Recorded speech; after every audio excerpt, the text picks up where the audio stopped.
ce séminaire. Alléluia. Il y a une harmonie spirituelle, un sentiment pour Dieu. Et lorsqu'on est bien dans la présence de Dieu, nos pensées changent, nos objectifs.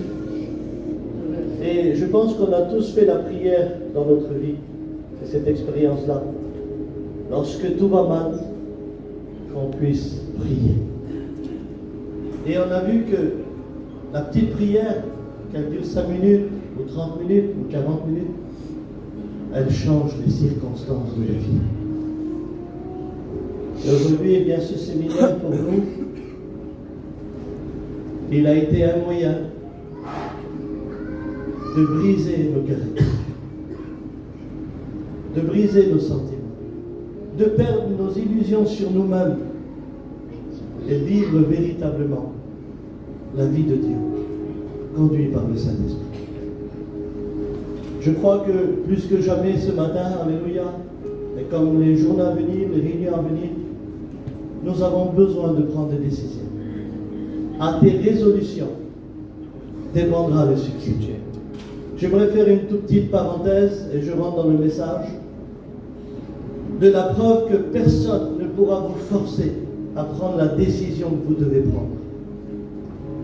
Lorsque vous lisez dans le livre de Job, au chapitre 9 et au verset 27, quand il a enterré 10 enfants, 7 garçons et 3 filles qu'il n'a pas pu marier, qu'il a perdu pour 1 600 000 € de bétail, estimation d'aujourd'hui, qui s'est rendu malade. Il va dire un mot, il a dit, si je dis, je vais parler, qu'est-ce que tu vas dire, Job?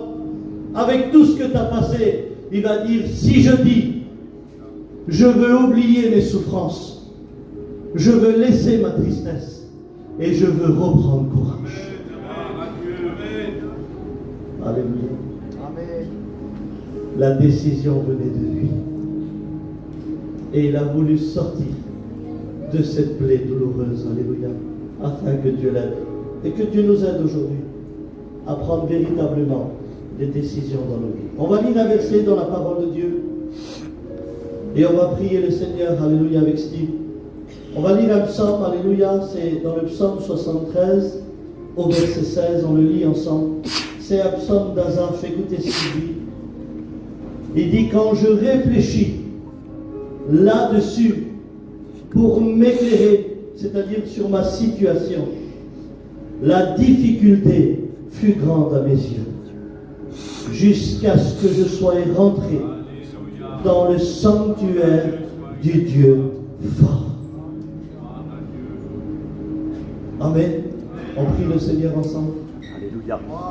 Nous voulons te dire merci ce matin. Merci de nous permettre d'être ici dans ta présence. Merci parce que c'est là qu'il y a la réponse. C'est ici qu'il y a la solution. C'est ici qu'il y a la force dont nous avons besoin pour continuer le bon combat, celui de la foi. Tu bénis ton messager maintenant. Tu l'animes puissamment du Saint-Esprit et que ta parole dans sa bouche devienne du feu qui va bénir nos cœurs ce matin. Et nous croyons qu'il en sera ainsi parce que telle est ta volonté. C'est toi qui nous as rassemblés. C'est toi qui désires nous enrichir et nous bénir puissamment. Alors nous voulons te laisser toute la place maintenant. Dans le nom de Jésus et par la puissance du Saint-Esprit, tu prends toutes choses entre tes mains et tu bénis ton peuple pour ta gloire, Père, au nom du Christ, ton Fils. Amen, Seigneur, merci. Gloire à Dieu. Est-ce qu'on peut dire Amen? Amen. Alléluia. Amen. Asaph, c'est un lévite. Il fait partie de la chorale de David. Et il connaît son conducteur de louange et d'adoration. Il était là au service de Dieu, il louait Dieu, il adorait Dieu. Il avait un service pour Dieu. Et le Lévite n'avait pas le temps de réfléchir sur sa situation, puisqu'il avait un objectif dans sa vie, c'était servir Dieu, louer Dieu et adorer Dieu. Et on l'a vu aujourd'hui que dans certains foyers, dans certains ministères et dans certaines familles, ils n'ont pas le temps de réfléchir aux choses de la vie, puisque dans leur cœur il y a un chemin tout tracé, c'est servir Dieu. Peu importe les circonstances, ils sont enracinés en Dieu. Bien sûr qu'il faut réfléchir. On réfléchit quelle couleur de chemise qu'on va mettre. On réfléchit quoi manger demain. ou aller après-demain, mais je ne parle pas de ça. Et non plus Asaph. Mais la Bible dit qu'un moment dans sa vie, comme peut-être pour nous aujourd'hui, la situation va changer pour lui. Il va voir les méchants prospérer. Il va voir la justice venir à plein fouet sur sa vie. Et lui, il est là et il passe des épreuves dans la vie et il dit à Dieu, mais je ne comprends plus rien, Seigneur. Quand je réfléchis sur ma situation, la difficulté fut grande à mes yeux. Et voilà le piège de l'Église, voilà le piège du chrétien, voilà le piège du serviteur de Dieu. C'est que nous, quand il y a une épreuve dans notre vie, on ne peut pas être les personnes qui réfléchissent. Parce que celui qui vide ses pensées, il est mort. C'est tes pensées qui te disent ne prêche plus, ne chante plus, ne témoigne plus. C'est tes pensées qui te disent divorce. C'est tes pensées qui te disent tu n'y arriveras pas, Dieu n'est pas avec toi, Dieu n'écoute pas. C'est lorsqu'on réfléchit. L'ennemi joue beaucoup avec ces pensées-là. Mais lorsqu'on est dans la prière, lorsqu'on fait confiance à Dieu, les pensées ne peuvent pas agir, puisque c'est la parole de Dieu qui se met en route. C'est pour ça qu'il va dire, lorsque je réfléchis, la difficulté fut grande à mes yeux. Et ce qui m'a étonné, c'est qu'il ne parle pas de difficulté physique. Et j'aimerais vous prouver par la Bible ce matin qu'il ne faut pas le physique pour décourager une personne, mais simplement avec le regard. Il dit, la difficulté fut grande à mes yeux. Il ne parle pas de déplacer quelque chose ou de pousser quelque chose, mais il parle dans ses yeux. Et puis je pense à la femme qui est chrétienne chez elle, qu'elle a jeûné depuis le matin jusqu'au soir pour que son mari change. Et d'un coup, vers 7 h le soir, elle entend la porte s'ouvrir et elle voit son mari morceau. Mets-moi à manger, tais-toi. Et puis elle était dans le jeûne toute la journée parce que ses yeux ont vu que ce mari n'a pas changé. Elle n'avait plus envie de jeûner le lendemain. Parce que la difficulté fut grande à ses yeux. Prenez le pasteur qui prie pour ses enfants et qu'il n'y a pas de changement.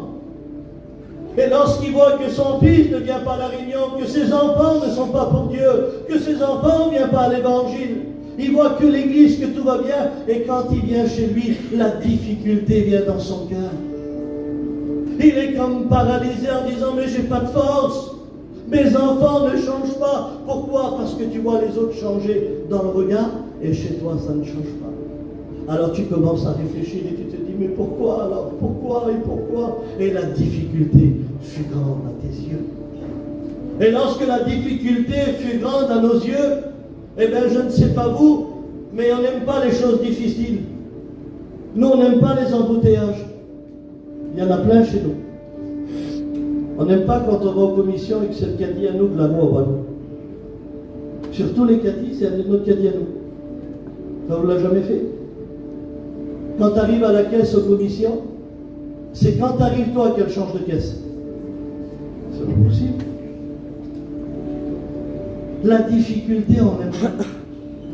On n'aime pas quand tout est difficile.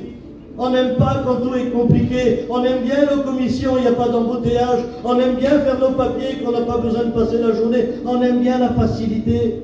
On aime bien être tranquille dans notre esprit. La difficulté, on n'en veut pas. Pourquoi? Parce que la difficulté paralyse le foyer. La difficulté paralyse les sentiments. La difficulté paralyse la prière. Pourquoi? Parce qu'on n'aime pas le difficile. On n'est pas habitué. Un jour, j'ai vu un père donner tout à son fils. Le petit, il est comme ça. Des sous, les dames, il y a une femme. Enfin, tout ce que le père pouvait donner. Et lui, je le connais, c'est mon cousin. J'ai mon cousin, qu'est-ce que tu es en train de faire? Mais t'as vu, il est petit. Oui, mais il va grandir. Et quand il sera grand, tu ne pourras plus donner tout ça parce que tu dois servir Dieu.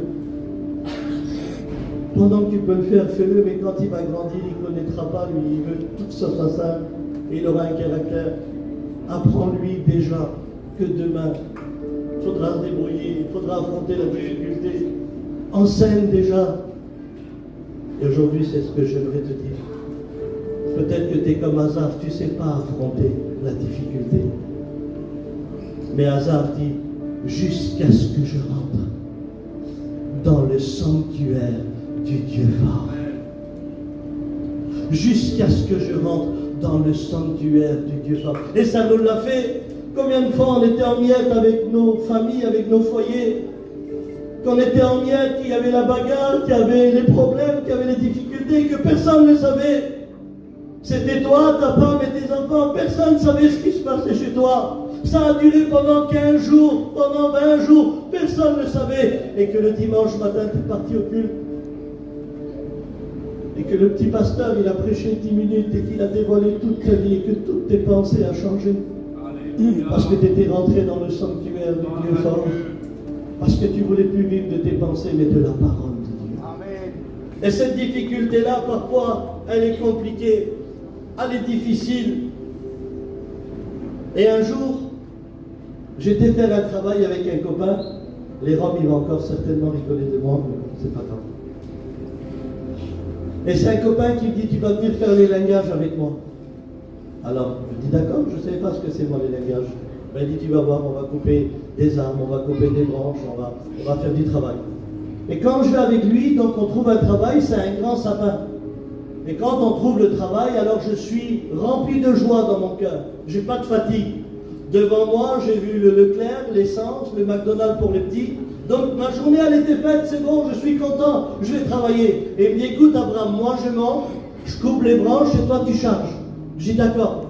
Alors il coupe les branches de 2,50 m. Il coupe, qu'est-ce que je fais? Je prends les branches, je charge. Je prends les branches et je charge. Je fais 10 allers-retours. Mais pas une sueur, je suis rempli de joie. Mais ce que je ne comprends pas, moi, c'est que pendant que je ramasse, lui, il coupe et il coupe. Et quand je reviens, mes yeux regardent sur le tas et j'ai vu que le tas n'a pas diminué. Et quand il n'a pas diminué, je me suis dit, tous les allers-retours, c'était pour rien. Et d'un coup, j'avais plus de force. Parce que mes yeux ont vu que le tas n'a pas diminué. Je dis, frère, il me dit quoi? Je dis, arrête. Il me dit, pourquoi? Je dis, arrête tout. Il me dit, qu'est-ce que tu veux, Abraham? Je dis, arrête, j'enlève le tas et après tu recoupes. Alors il ne comprend pas, il dit, d'accord, vas-y. Je fais 7-8 allers-retours, je prends. Et quand je reviens, je vois le tas diminuer à mes yeux et les forces revenir. J'ai vu que ma difficulté commençait à changer. Et c'est peut-être ce que tu vis chez toi en ce moment. Tu vois que tout ce que tu fais, rien ne change. Eh bien, Dieu va permettre que les choses s'arrêtent aujourd'hui. Que tu puisses voir que tous tes efforts vont payer. Que tous tes efforts vont payer. Alléluia. Un jour, j'avais ma soeur qui était malade. Elle s'évanouissait. Et c'était une situation très compliquée. Alors on allait tous les jours chez ma soeur. Elle ne pouvait plus aller au magasin, elle ne pouvait plus faire à manger, elle ne pouvait plus prendre soin de ses enfants. Et comme c'était ma soeur, ça me faisait vraiment quelque chose dans mon cœur. Et tous les jours, c'était la même vie. Il fallait aller là-bas, voir si ça va. Et pendant cette même période, je n'arrivais pas à travailler. Alors c'était très dur. D'un côté, c'était ma soeur, de l'autre côté, c'était mon travail et la situation familiale. Il n'y avait pas de sous pour manger, pas de sous pour mettre de l'essence, et il fallait s'occuper. Alors j'étais dans une situation très compliquée. Et c'était la période de Gien. Tous les jours, mes yeux voyaient ma soeur et ma situation. Tous les jours, je voyais ma soeur et ma situation. Et là, ça réfléchissait. Ça réfléchissait tellement que ça chauffait. Je ne pouvais plus rester avec mes enfants, je ne pouvais plus rester avec ma femme, je ne pouvais plus rester chez moi, tellement que ça chauffait dans ma tête. Et d'un coup, j'ai pensé à quelque chose. C'était la période de Gien. J'ai dit, Cathy, on s'en va. Elle me dit, on va où? Je dis, on va à Gien. Et ta soeur? Je dis, Dieu va s'en occuper. Mais on n'a pas de sous. Je dis, Dieu va pourvoir. On a accroché, on est parti. Vous avez vu le petit chemin de Gien? De loin, vous ne voyez pas le chapiteau? Les deux couleurs jaune et bleu ont enlevé la dépression. Vous savez pourquoi? Parce qu'il y avait un moment où mes yeux devaient voir l'œuvre de Dieu. Et pas simplement mes problèmes. Et aujourd'hui, c'est ce que tu dois vivre. Avant de venir au séminaire, tu avais les yeux sur ton problème, tu avais les yeux sur ta difficulté, tu avais les yeux sur ta situation. Mais aujourd'hui, Amen. Alléluia, tu as les yeux sur l'œuvre de Dieu. Amen. Tu vois que les gens prient, tu vois que les gens chantent, tu vois que les gens louent Dieu. Tu vois que les séminaires se font, tu vois que les ministères prêchent, tu vois que les situations changent. Et tu as besoin aujourd'hui que tes yeux voient l'œuvre de Dieu. Et c'est ce que tu vis en ce matin. Alléluia. Alléluia. Amen. Abraham, est-ce que Dieu voit nos yeux? Dieu regarde nos cœurs. Dieu regarde sur nous. Mais tu penses que Dieu regarde nos yeux? Alléluia. Isaïe 41, verset 10. Ne crains rien, car je suis avec toi. Amen. Ne promène pas des regards inquiets, car je suis ton Dieu. Alléluia. Ne promène pas des regards inquiets. Parce que Dieu savait que par rapport à notre regard, on devient fragile. Par rapport à notre regard, on devient compliqué. Par rapport à notre regard, on se décourage très vite. Par rapport à notre regard, on se déstabilise très vite. Il dit, ne promène pas des regards inquiets. Hasard dit difficulté, Dieu encore plus profond. Il dit inquiet. Et la Bible dit que l'inquiétude, parce que lorsque c'est difficile, on devient inquiet. Comment je vais faire? Et mon fils, son mariage. Et ma fille, peut-être que son mari, il la tue. Et puis comment je vais faire? Je suis pris dans cet engrenage, je ne peux plus revenir en arrière, je me suis endetté, je dois payer. Et comment je dois faire ceci? Et mon beau-frère, et ma mère, elle va être tout seule, comment je dois faire? Elle et ma famille, ils ne sont pas en accord ensemble, comment je vais faire pour supporter tout ça? Et puis tu es là. La difficulté te rend inquiet. Et la Bible dit que l'inquiétude dans le cœur de l'homme, là-bas, n'est une bonne parole. Une bonne parole le réjouit. Vous voulez un bon exemple de ce verset? Vous vous rappelez Marthe et Marie? Marthe, elle était là, elle voulait servir, elle voulait savoir si Jésus avait faim, si Jésus avait soif, elle voulait savoir si les disciples avaient mangé, elle était là, elle était agitée, elle allait partout. Et puis Marie, elle savait elle, que Jésus n'était pas venu pour manger, mais il était venu prêcher le royaume des cieux. Alors elle se met à genoux et elle ne complique pas, elle écoute. C'est pour ça que Jésus va dire, Marthe, Marthe, tu t'inquiètes et tu t'agites pour beaucoup de choses. Une seule chose est nécessaire. Marie, ta sœur, a choisi la bonne part. Alléluia. Elle a choisi de ne pas vivre inquiet. Elle a choisi de ne pas paniquer. Elle veut écouter la parole de Dieu. Mais toi, alors je me suis souvent dit pourquoi qu'il a dit 2 fois le nom. Quand est-ce que vous avez dit 2 fois le nom de vos enfants? Moi, je vais vous le dire quand il était loin. Moi, j'ai un fils, il s'appelle Josué. S'il est à 1 mètre, je dis Josué. Mais s'il est à 10 mètres, Josué! Josué! Normal, il est loin. Eh bien, laissez-moi vous dire. Marthe, elle était présente de corps, mais loin d'esprit. Alors que Marie, elle, corps, âme et esprit, Amen. a adoré Dieu. Oui, il faut que je te le dise, la difficulté et l'inquiétude t'emmènent à la réunion, te fait asseoir à la réunion, mais elle t'emmène loin de la réunion. Je le redis, il faut que je le redise. L'inquiétude et la difficulté te ramènent à la réunion, te fait asseoir à la réunion, mais t'emmènent loin de la réunion. Et au moment où je prêche, tu as pensé à toutes tes difficultés dans ta vie. Mais aujourd'hui, la parole de Dieu va réjouir ton cœur. Amen. Va réjouir ta vie, alléluia. Alors le mot abattre. Et puis, je ne savais pas trop ce que c'était le mot abattu, abattre. Alors abattu, je sais que c'est quelqu'un qui n'en peut plus, quelqu'un qui ne se relève plus, quelqu'un qui est compliqué. Et on a trouvé un autre travail, des langages. Et j'aimerais vous partager aussi cette expérience. Le client dit, je veux abattre l'arbre. Alors moi, je ne sais pas, Alex, je demande au garçon, je dis, c'est quoi qu'il veut le monsieur? Un beau cerisier dans un beau jardin, l'arbre une merveille. Ben tu vois, il dit à Abraham, il dit, couper les branches, c'est les linguer, couper sur le côté, c'est un rideau, ils disent, et couper plus, c'est le rétrécir. Mais abattre, il n'existera plus. J'ai dit, moi pas que tu vas couper le beau cerisier, il ne va plus exister. Et il me dit, si, tu vas voir, il dit, va me chercher les tronçonneuses. Je vais chercher la tronçonneuse, il met l'échelle, il démarre.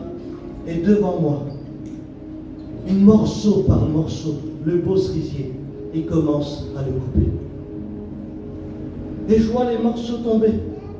Le beau cerisier qui était devant moi devient des morceaux. Et il tombe par terre jusqu'à le couper à ras.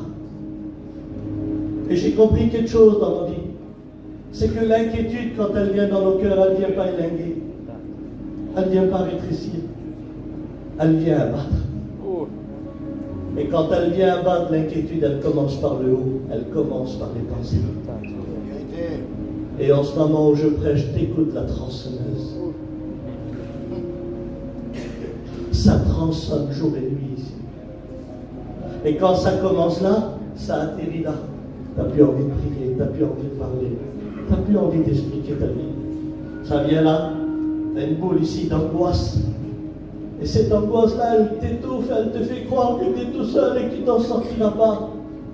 Elle va vers les pieds, tu ne vas plus nulle part, tu ne fréquentes plus personne, tu restes tout seul dans ton coin jusqu'à être déraciné. Mais aujourd'hui, je te le dis au nom du Seigneur Jésus-Christ. Amen. Même si tu écoutes les bruits des tronçonneuses, cette parole que tu écoutes ce matin, alléluia, elle va te rendre la joie. Elle va te rendre la paix.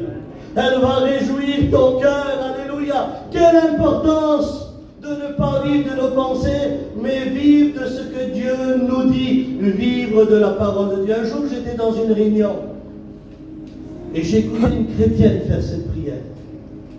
Tu sais ce qu'elle a dit, voilà? Quelle école d'être à l'écoute de ta parole. Amen. Elle n'était pas là pour expliquer des choses à Dieu, elle était là pour apprendre de Dieu. Et ça devrait être nos réunions. Alléluia. Alléluia. Amen. Parle Seigneur, car ton serviteur écoute. Mais aujourd'hui, c'est écoute Seigneur, parce que ta servante te parle pour ton serviteur. Nous devons écouter Dieu, parce que si on l'écoute, certainement que les situations peuvent changer dans notre vie. Est-ce que vous le croyez? Par rapport au regard, vous vous rappelez de Adam et Ève dans le jardin d'Éden? Ils sont là, ils sont tranquilles, ils ont la paix, c'est un foyer béni.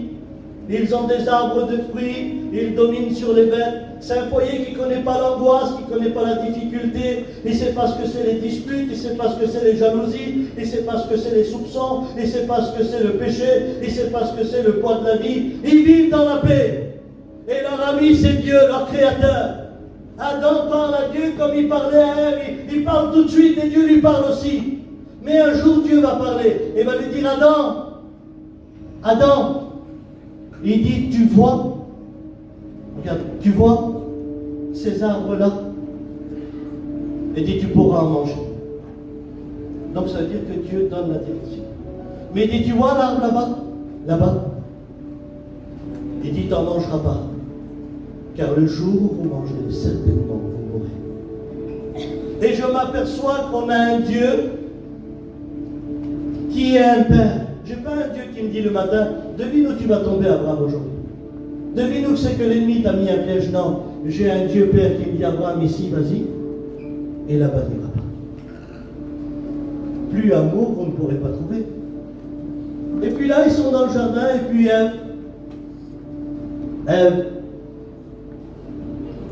elle n'avait pas trop obéi. Il y en a des personnes comme ça qui ne veulent pas trop obéir. Ils ont Dieu leur créateur, ils ont Dieu leur ami, Dieu leur sauveur, mais ils ne veulent pas trop obéir. elle s'approche de l'arbre. Et quand elle s'approche, devinez sur qui elle tombe. Elle tombe sur le serpent qui est le diable. Le diable, c'est celui qui n'a pas voulu garder sa dignité et qui a voulu être plus haut que Dieu. Il a voulu être, parce que c'était un ange, et les anges n'ont pas voulu garder leur dignité. Et quand il est parti du ciel, il a emmené des anges avec lui. Ève, elle ose parler avec lui. Et elle dit, Dieu a dit qu'on ne doit pas manger. Ah bon? Non. Quand vous allez manger, vos yeux vont s'ouvrir et vous allez être intelligent et vous allez connaître le bien et le mal. Regardez quel sécuteur, le diable. C'est pour ça que Dieu a dit, n'y va pas. On leur dit, il va te rouler, n'y allez pas. Écoutez-moi, moi. Si vous m'écoutez, vous aurez la vie, n'y allez pas. Vous savez ce que dit la Bible? Écoutez-moi bien. Elle vit à la vue. Elle vit que l'arbre était beau à la vue et agréable à manger. Et je me pose la question, pourquoi qu'elle n'a pas vu ça sur ce que Dieu a ordonné? Pourquoi qu'elle n'a pas vu que les arbres étaient beaux et agréables à manger sur ce que Dieu a ordonné? Vous ne voyez pas, dans le monde où on vit, on est plus attiré à ce que Dieu interdit de ce que Dieu nous permet. On est plus attiré par les choses de la vie que par les choses de Dieu. C'est pour ça qu'il y a un combat entre la chair et l'esprit. Pourquoi que Ève, elle vit que l'arbre était beau à la vue et agréable à manger? Parce que le diable a mis en valeur ce que Dieu voit comme de la boue. Et là, ils ont pris, ils ont désobéi, ils ont péché et ils se sont cachés. Regardez qu'est-ce que le péché apporte. À avoir peur de Dieu. Je ne comprends plus rien. Une demi-heure avant, Dieu était un père. Une demi-heure après, Dieu était un cuistot. C'est ça le péché. Il t'enlève le sentiment de Dieu pour te faire croire que maintenant tu es foutu. Et c'est la preuve du péché qui détruit des milliers de familles, des milliers de personnes. Je pense à ma famille. Pour un terrain, ils ont abandonné la chorale. Je pense à ma famille que pour une montre, pour une gourmette, pour une voiture, ils ne chantent plus pour Dieu. Ils ne témoignent plus pour Dieu. Ils ont rétrogradé pour s'enrichir. Et qu'aujourd'hui, avec tout ce matériel, ils ont les plus grands problèmes familiales qui n'arrivent pas à arranger. Pourquoi? Parce qu'ils ont été attirés, parce que Dieu ne leur a pas permis. Parce que Dieu est capable de te donner une maison. Dieu est capable de te donner une voiture. Amen. Dieu est capable de te donner une montre. Mais reste dans sa volonté. Amen. N'abandonne pas Dieu pour aller autre part. Je vous pose une question dans la simplicité. Je vous pose une question dans la simplicité. Si Adam et Ève auraient resté là où Dieu les a envoyés, est-ce qu'ils auraient péché? Dites-moi la vérité. Est-ce que Ève elle aurait péché si elle aurait été vers les arbres où Dieu l'a envoyé? Non. Eh bien, c'est pour ça que la Bible dit dans Hébreux 12:2, ayez les regards fixés sur Jésus. Pourquoi fixer? Parce que là, regarde, voilà, si je te fixe, si tu vois mon père, quand il fixe quelqu'un, on a une demi avec lui. Même les petits ont peur. Je connais le mot fixer. Hein. Ils connaissent mon père. Quand il est énervé, tu parles, il est encore comme ça. Devant Dieu, par les nerfs. Donc je sais ce que c'est le mot fixer. Et quand tu fixes, tu ne peux pas avoir à droite. Tu ne peux pas avoir à gauche. Puisque tu fixes. C'est dire ce qu'il y a là, et là, ça ne t'intéresse pas. Tu fixes ce qu'il y a en face de toi. Amen. Et quand tu as les regards fixés sur Jésus, tu ne t'intéresses pas aux choses du monde. Tu ne t'intéresses pas aux problèmes de la vie. Tu veux fixer Jésus. Alléluia. Et quand tu le fixes, alléluia. Moi, je viens être grand-père il n'y a pas longtemps. Elle va avoir 1 an là, le 22. Écoutez, quand je la prends dans mes bras, et je regarde son visage, je ne fais pas ça pour ma petite fille, et je la regarde plus. Je la fixe, et je dis à ma femme, pas possible, elle a les yeux de son père. Elle a le sourire de sa mère. Plus que je fixe son visage, plus que je le détaille, plus que je fixe Jésus, plus que je le détaille, plus que je dis que son amour est grand, sa fidélité est immense. Alléluia. Ayez les regards fixés sur Jésus. Amen. Ayez les regards fixés sur Jésus. C'est simple, non? C'est de le regarder à lui seul. Et puis, dans la simplicité et dans la compréhension de la vie, je pose la question à Guana. Comme ça, vous êtes avec moi. Vous êtes avec moi? Amen. On continue encore juste 5-10 minutes et on arrête juste 5 minutes. Toi, tu vois, Guana. Mes yeux, ils regardent où? Donc, toi, tu vois que mon regard est en haut. Je ne regarde pas en bas, Guana. Tu le vois, toi, d'ici? Là, je vois. Tu vois que je vois en haut. Donc, si je vois en haut, est-ce que je peux t'expliquer ce qu'il y a en bas? Pas du tout. Pas du tout. Donc, regarde, il y a des panneaux blancs avec des cercles. Il y a des lumières. Il y a des lampes. Il y a des appareils d'incendie. Et plus que je regarde le haut, plus que je te détaille le haut. Pourquoi? Parce que mes yeux regardent le haut. Donc, je ne pourrais pas te parler du bas. Si mes yeux regardent en bas, je te parle du bas. Mais ils regardent en haut. Et si je regarde en haut, je te parle du haut. Et si je regarde en bas, je te parle du bas. C'est normal. Tu veux savoir où c'est que tes yeux sont fixés dans ta vie? Écoute-toi parler. Ouais. Si elles sont sur Dieu, elles parleront de Dieu. Amen. Par contre, si elles sont en bas, elles parleront du bas. C'est ça. Vous voulez savoir où c'est que nos yeux sont fixés? Gloire à Dieu. Il faut s'écouter parler. Si elles sont sur les choses de la vie, je parlerai des choses de la vie. Vérité. Mais si elles sont sur le ciel, alors je parlerai du ciel. Amen. Il ne faut pas grand-chose pour déstabiliser une vie de Dieu. Parfois, il ne faut même pas pécher. Parfois, il ne faut même pas se disputer. Regardez, il faut que quelques millimètres pour déstabiliser une vie chrétienne. Regardez-moi. Moi qui regarde en haut, 1, 2, 3, pour déstabiliser toute ma vie en Dieu que j'ai bâtie depuis des années. Ah.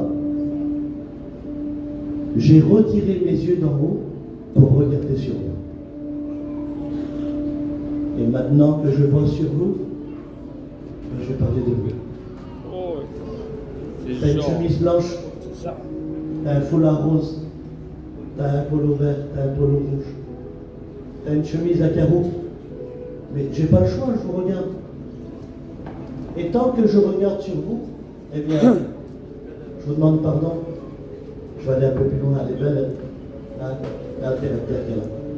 Et lui, là, il prend pour qui? Hein? Regarde lui, regarde lui. Il ne dit pas bonjour depuis je ne sais pas combien de temps, regarde-le. Mais j'ai pas le choix, mes yeux sont fixés sur moi. Alors ça me blesse. C'est ça. Ça me blesse parce que mes yeux ont descendu de Dieu. Et je les ai regardés maintenant sur les hommes, sur les personnes. Maintenant je regarde sur ceux qui m'en veulent. Regarde lui. Il a parlé sur ma petite, il est beau, lui, regarde. Et puis t'as de la haine. T'as de l'amertume. Alors t'as du mal à relever tes yeux. Et quand ça va sur les personnes, eh bien tout doucement, qu'est-ce qu'on fait? On se fatigue. Et quand les yeux descendent, ah, j'avais oublié, après les personnes, il y a la terre. Et de là, je deviens un archéologue. Vous savez ce que c'est un archéologue? Il creuse la terre pour chercher des trésors. Et quand on a plus les regards sur Dieu, on devient des archéologues. Venez mes enfants, il y a certainement des Rolex ici. Tu creuses là. Non, t'enlèves ta guitare et tu creuses là. Mais mon père, t'enlèves ta guitare, tu creuses là. Et la femme aussi, c'est une archéologue. Ah oui? Ah ben, si l'homme c'est un archéologue, la femme aussi, hein, elle cherche du chopard. Viens, viens ma belle-fille, c'est là les bacs, tu vois, ça brille ici. On va creuser là. Et puis tu as toutes les familles qui se cachent dans les régions de travail pendant des années. Des familles entières qui se cachent dans des pays qui détruisent leur vie, leur ministère. qui n'ont plus d'approbation sur plus rien du tout, parce qu'ils ont les yeux fixés sur la terre. À un tel point que la colonne vertébrale, elle s'est confirmée comme archéologue. Vous vous rappelez de la femme courbée depuis 18 ans? Jésus lui parlait, mais elle ne pouvait pas le regarder. Pendant 18 ans, elle était courbée, sa colonne vertébrale était devenue un morceau de fer. Mais quand Jésus a parlé, ça a craqué dans le dos. Et quand ça a craqué, elle a levé les yeux vers Jésus. Et Jésus l'a libérée. Et aujourd'hui, il y a des colonnes vertébrales qu'il faut qu'ils craquent. Il faut que tu enlèves les yeux de la terre des hommes pour regarder sur le ciel. Quand je tourne mes regards vers l'éternel, mon visage est rayonnant. Dites-le plus fort. Alléluia. Je lève les yeux vers les montagnes. D'où me vient le secours? Le secours me vient de l'éternel qui a créé le ciel et la terre. Alléluia. Alors il y en a qui disent: fais descendre ta gloire, fais descendre ton feu. Seigneur, je voudrais une chose ce matin: relève ma tête de quelques millimètres.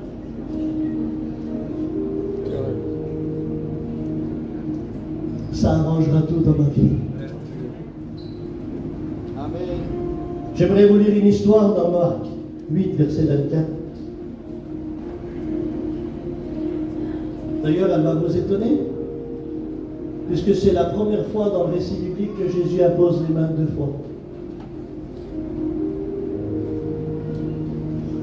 On lui amène un aveugle. On lui dit: que veux-tu que je te fasse? Il dit: que je retrouve la vue. Jésus prie pour lui. Et quand il prie pour lui, regardez Jésus. Que vois-tu? Seigneur, je vais te dire ce qu'il va voir à toi, parce qu'il t'entend. Mais regardez comment que Jésus est merveilleux, il pose la question. Et vous savez, ce n'est pas inutile lorsque Jésus nous pose des questions. Alléluia. Car, où est ton frère? Ah, petite question, il venait de le planter. Il venait de le tuer. Il lui avait posé la question. Vous vous rappelez, Élisée, qu'est-ce qu'il dit sur son serviteur qu'il a été prendre les sous de Naaman? Où étais-tu? Question. Mon esprit n'était pas tranquille. Que vois-tu? Puis il fait ça.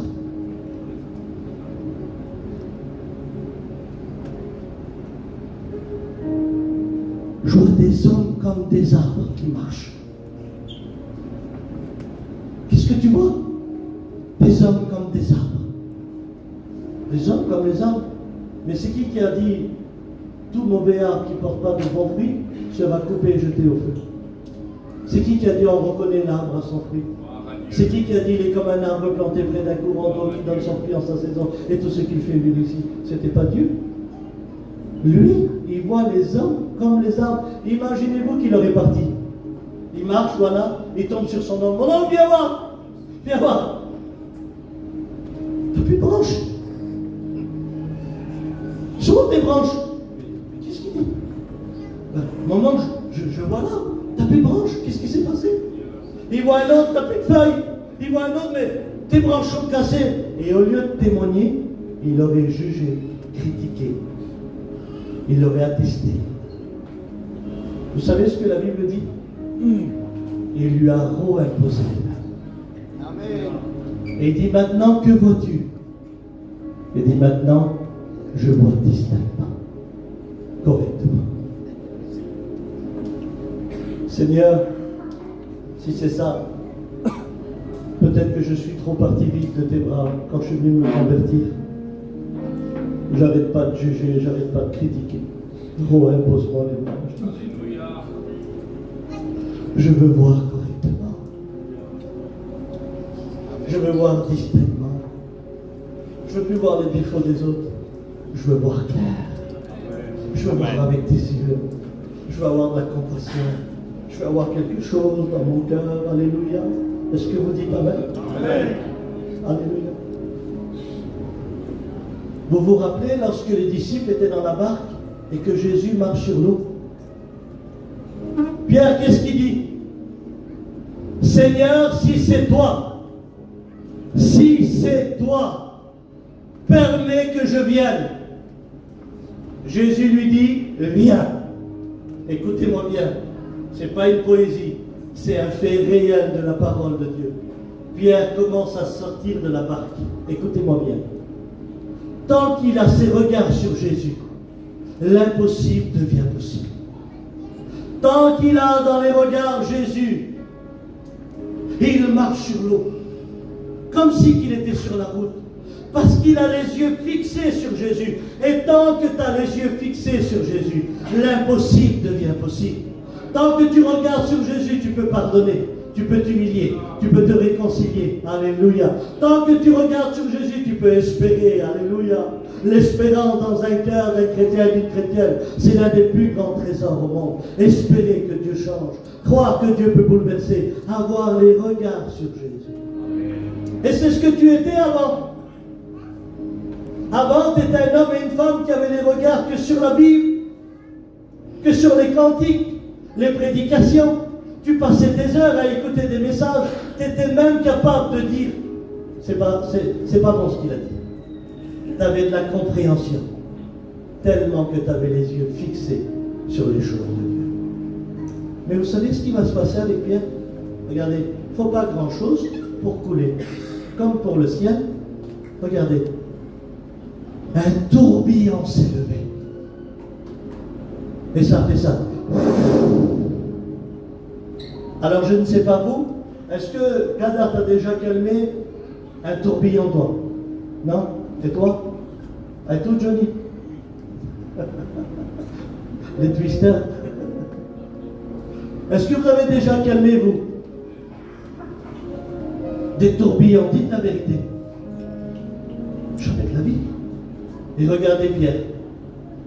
1, 2, 3. Lui qui regardait sur Jésus, il a voulu voir d'où venait le tourbillon.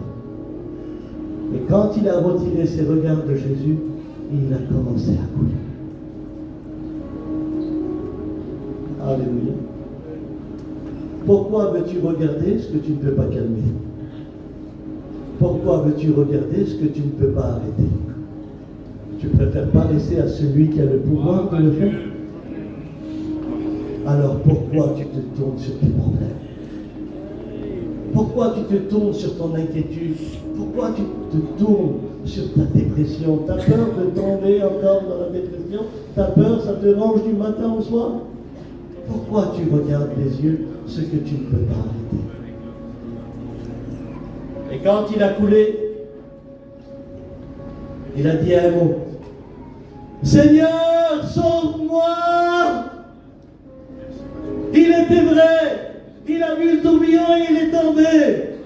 Mais nous, on n'est pas Pierre, on est des robes, on nage. Ah oui, hein. On ne va pas dire à Jésus qu'on a coulé. Hein. Ça va? Tout va bien. Et chez toi, tout va bien. Tu dis que tout va bien, hein, tu dis bien. Allez, on nage. Séminaire en Espagne, allez, natation. Mais en fait, on a coulé déjà depuis à la maison. Mais natation, il y en a, je les connais, hein, ils sont mis en arrière. Oh. Ah oui, ils ont leur bonnet, leurs lunettes, les trucs pour ne pas avoir de l'eau dans le nez. Des champions de la natation. Ils ne veulent pas le dire qu'ils ont coulé. Oh. Ils ne veulent pas le dire. Je l'ai fait cette vie-là. Arrivé à un moment, tu te fatigues et tu ne peux plus nager. Et dans l'eau, quand tu ne nages pas, ça va plus en profondeur. Tu ne veux pas crier aujourd'hui comme Pierre? Seigneur, sauve-moi. J'ai tourné mes regards sur le problème et je ne t'ai pas fait confiance. Vous savez ce que Jésus a fait? Il lui a dit, c'est bon, remarche. C'est pas grave, tu recommences, allez, viens, marche. Non. Et il l'a pris, il l'a mis dans la barque. Vous savez pourquoi? Parce qu'en un mot, il lui a dit, écoute, je t'ai pas appelé à marcher sur l'eau, Je t'ai appelé à prêcher ma parole, à libérer les démons, alléluia, à chasser les démons, à libérer les personnes, à prêcher l'évangile. Je ne t'ai pas appelé à marcher sur l'eau. Et il y en a plein qui veulent faire des exploits. J'aimerais m'adresser aux frustrés. C'est quoi le mot frustré? C'est celui qui s'est attristé dans son cœur et qui ne veut plus rien faire pour Dieu, parce qu'il y a eu des échecs. J'aimerais t'encourager. Est-ce que c'est Jésus qui l'a appelé ou c'est lui qui s'est proposé? Répondez-moi. Est-ce que Jésus l'a appelé à marcher sur l'eau ou Pierre s'est proposé? Dites-le. Pierre s'est proposé. Si c'est toi, permets que je marche sur l'eau. Le Seigneur amour, bien. Mais si c'était Jésus, il ne l'appelait pas. Tout ce que l'homme propose à Dieu, ça tient un moment. Et après, ça tombe. Mais tout ce que Dieu propose à l'homme, ça tient éternellement. Amen. Alors ne reste pas dans l'échec de ta vie. Si tu as proposé des choses et que ça n'a pas marché, laisse Dieu te proposer des choses. Amen. Un jour, j'étais en Suède et c'était la période de novembre. Et la nouvelle année venait. Et les trois pasteurs viennent vers moi à la fin de la réunion. Et les trois disent, cette année, moi j'ai demandé ça à Dieu. L'autre il dit, moi, cette année, j'ai demandé ça à Dieu. Et l'autre il dit, moi, cette année, j'ai demandé ça à Dieu. Trois visions différentes dans la même église. Et dans moi, je dis, Seigneur, tu ne peux pas élever un et en écraser deux. À part si deux, ils sont dans les reins. Mais ils sont trois frères. Un cœur comme ça pour toi. Et là, j'ai une réponse qui vient du ciel. Je dis, mes frères, au lieu de proposer trois plans à Dieu, vous attendez qu'il en favorise un. Vous ne voulez pas que Dieu vous donne un pour tous les trois?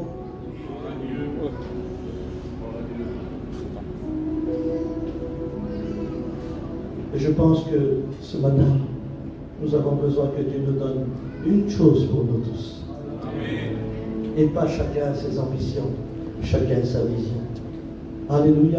Est-ce qu'on peut dire Amen? Amen. Et peut-être que tu es ici et que tu as retiré tes regards du ciel pour les mettre sur ceux qui t'ont persécuté, ceux qui t'ont fait mal. Il n'y a pas une journée que tu ne penses pas à celui qui t'a blessé, à celui qui t'a brisé. Il n'y a pas une journée que tu ne penses pas à celui qui t'a humilié, à celui qui a humilié ta fille, qui l'a sali sur les réseaux sociaux, à celui qui a fait mal à ton garçon. Et il n'y a pas une journée que tu ne penses pas à celui qui n'a pas blessé ta famille. Et il n'y a pas une journée que tu ne penses pas. Et lorsque la haine envahit ton cœur, alors elle envahit aussi tes sentiments. Quand tu n'as plus de sentiments, tu ne veux plus rien faire pour Dieu. Tu te dis, je ne suis pas bien. Vous vous rappelez d'Étienne, ce merveilleux disciple de Jésus-Christ? Qu'est-ce que dit la Bible?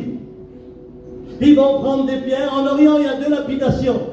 La première lapidation, c'est qu'on te lapide et ton corps, il est tout entier. Et on te jette des pierres. Et la deuxième, c'est qu'on fait un trou, on creuse, on met ton corps et on lève juste la tête pour ne pas te louper. Lui, c'était son corps tout entier. Et ceux qui prenaient la pierre avec de la haine, après leur avoir prêché le message rempli du Saint-Esprit, ils prennent la pierre avec de la haine, et ils ne sont pas là pour le blesser, ils sont là pour le tuer. Croyez-moi que ceux qui prennent les pierres contre nous, ils ne sont pas là pour nous blesser, mais ils sont là pour qu'on n'existe plus. Et c'est la vérité. Et quand ils jetaient la pierre, alors certainement le coup venait là. Le coup venait là, le coup venait là. Le coup venait là et ça faisait mal. C'était des vraies pierres. Si Étienne aurait tourné ses yeux vers celui qui a jeté la pierre, il aurait dit, pourquoi tu fais ça toi? Je ne peux plus te voir. Et toi, pourquoi tu fais ça? Et toi, pourquoi tu fais ça? Mais parce qu'il avait ses regards sur le ciel. Pendant qu'il prenait les pierres au visage, la Bible dit qu'il vit Jésus à la droite du Père se levant de son trône.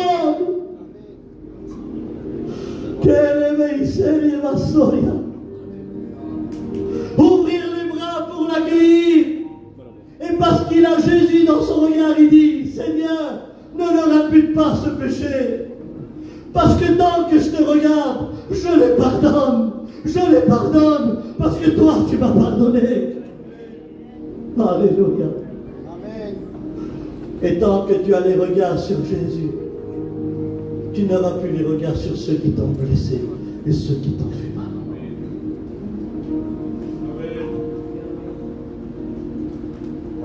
J'espère et je le crois mais de tout mon cœur. Allez, Kevin. J'espère que ce séminaire, ça ne sera pas ça pour certains d'entre nous, où il faudra toujours quelqu'un pour t'aider à regarder au ciel. Non, non, regarde pas à gauche, c'est rien, c'est ton beau-frère, il se dispute avec toi, c'est rien. Regarde en haut, regarde en haut. Non, non, regarde pas là, c'est le gars de tu sais, il veut t'enrichir. Non, non, non, non, regarde en haut, j'espère. J'espère qu'il n'y aura plus personne pour te tenir la tête. Parce qu'il y en a, je le dis en vérité. Les séminaires tiennent notre tête. Une fois qu'ils se terminent, c'est un gyrophare, ma tête. Oh. Les loisirs, le monde, les bijoux, les... Allez! T'as des vertiges comme ça, hein? Tu donnes des nausées à ton foyer, tellement que tu veux tout faire.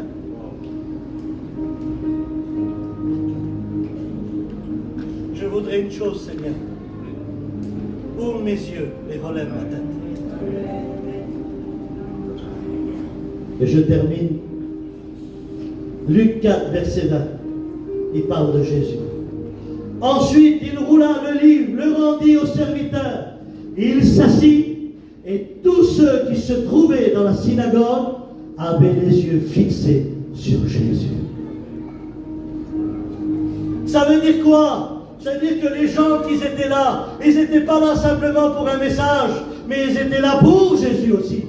Que tu ne sois pas là que pour les messages, mais que tes yeux soient là pour Jésus, alléluia. Et avoir les regards fixés sur Jésus. Quand tu parles de ce séminaire, que tes yeux regardent Jésus. Quand tu rentres chez toi, que tes yeux regardent Jésus. Quand tu prêches, que tes yeux regardent Jésus dans l'épreuve, dans la maladie, dans la difficulté. Que tes yeux regardent Jésus. Je fais cet appel certainement pour tout le monde. Et toi qui n'es pas chrétien, laisse Dieu rentrer dans ton cœur et tu auras les yeux fixés sur Jésus. Qui voudrait avoir les regards sur Jésus en partant ici? Levez les mains. Levez les mains.